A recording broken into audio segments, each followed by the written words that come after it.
নমস্কার বন্ধুরা, প্রতিমার রান্নাঘরে তোমাদের সকলকে জানাই স্বাগত। আজ আমি তোমাদের জন্য নিয়ে এসেছি লাউয়ের চপ। লাউ তোমরা অনেকেই খেয়েছো, কিন্তু লাউ দিয়েও যে চপ বা বড়া ভাজা যায় সেটা তোমরা হয়তো অনেকেই জানো না। তাহলে বন্ধুরা এসো দেখে নিই কীভাবে আমি বানাচ্ছি লাউয়ের চপ। লাউয়ের চপ বানাবার জন্য লাউগুলোকে আমি একটু ছোট ছোট পিস করে খোসা ছাড়িয়ে ধুয়ে রেখেছি। এইবারে আমি সেগুলোকে শিলে নিয়ে হালকাভাবে থেতো করে নেব। দেখো তোমরা এটিকে কিন্তু তোমরা শিলেই থেতো করবে, গ্রেডার দিয়ে গ্রেড করলে খেতে অতটা ভালো লাগবে না, কারণ সেটা খুব বেশি মিহি হয়ে যাবে। শিলে যদি তোমরা থেতো করে নাও হালকা হালকাভাবে মুখে পড়বে, খেতে খুবই ভালো লাগবে। মুচমুচের মধ্যে বেশ একটু নরম নরম, খেতে দারুণ হবে। ঠিক এইভাবে আমি শিলে থেতো করে নিচ্ছি। আমার শিলে থেতো করা হয়ে গেলে এবারে আমি তাতে দিয়ে দিচ্ছি সামান্য পরিমাণে গোটা জিরে।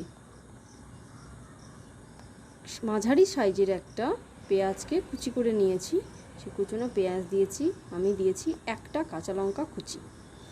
আপনারা যদি ঝাল বেশি খেয়ে থাকেন আর একটু কাঁচা লঙ্কা দিতে পারেন। আমার যেহেতু বেবি খায় সে কারণে আমি খুব বেশি লঙ্কা ইউজ করি না। দিচ্ছি পরিমাণ মতন হলুদ, পরিমাণ মতন লবণ, এবং সবথেকে প্রয়োজনীয় উপকরণ সেটি হচ্ছে বেসন। বেসনটিও আমি পরিমাণ মতনই দেব। বেসন দিয়ে আমি এবারে দিয়ে দেব সামান্য পরিমাণে জল। এটি আমি খুব বেশি শক্ত করে মাখবো না, আমি এটিকে একটু নরম নরম করে মেখে নেব। খুব বেশি শক্ত হলে বড়াটা খেতে ভালো লাগবে না, ভাজা ভালো হবে না, টেস্ট হবে না খেতে। এবারে আমি এটিকে নরম নরম করে মেখে নিয়েছি দেখো। আর অপরদিকে আমি গ্যাস ওভেনে অলরেডি কড়াই বসিয়ে দিয়েছি। কড়াইতে দিয়ে দিয়েছি তেল। তেল গরম হয়ে গেছে কিনা দেখার জন্য আমি একটুখানি ফুটকি একটা দিয়ে দেখব, বুড়বুড়ি হচ্ছে, তার মানে তেল গরম হয়ে গেছে। এবারে আমি সেই বড়াগুলোকে একে একে কড়াইতে ছেড়ে দেব। বন্ধুরা, আমি তোমাদের সকলকে বলে রাখি একটা কথা, যে তোমরা যদি আমার এই চ্যানেল এখনও পর্যন্ত সাবস্ক্রাইব না করে থাকো এবং আমার রান্না যদি তোমাদের ভালো লেগে থাকে, পাশে থাকার জন্য আমার চ্যানেল অবশ্যই সাবস্ক্রাইব করে নেবে। এইভাবে আমি সব বড়াগুলো আস্তে আস্তে তেলে ছেড়ে দেব। তেলে বড়াগুলো ছাড়া হয়ে গেলে আমি এবারে এক পাশ ভালোভাবে হয়ে গেলে আমি তারপরেই উল্টাবো। ভুলেও খুব তাড়াতাড়ি খুন্তি মারবেন না, তাহলে বড়াগুলো ভেঙে যাবে। যখন আমি বড়াগুলো তেলে ছাড়বো তখন খুব গরম অবস্থায় থাকবে তেল, কিন্তু আমি যখন বড়াগুলো সব ছাড়া হয়ে যাবে আমি গ্যাসের ওভেনটা একটুখানি কমিয়ে দেব।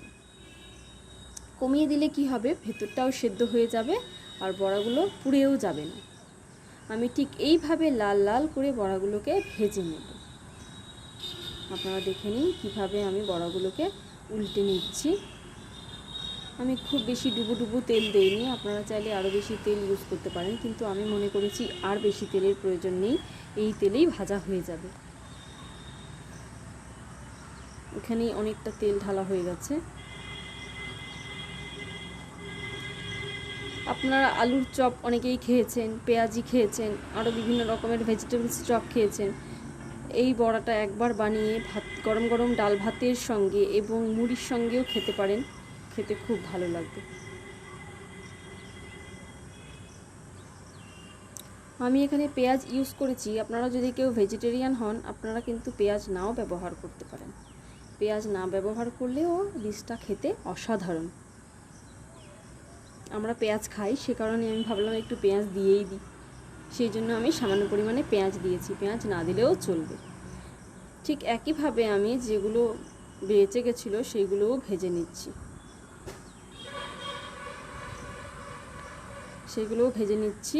এক পাশ ভাজা হয়ে গেছে দেখছেন, আর এক পিঠ ভাজা হয়ে গেলেই আমি নামিয়ে নেব এবং আমার গরম গরম লাউয়ের বড়া রেডি। ধন্যবাদ। পাশে থাকবেন সব সময় আরও নতুন নতুন রেসিপি পেতে।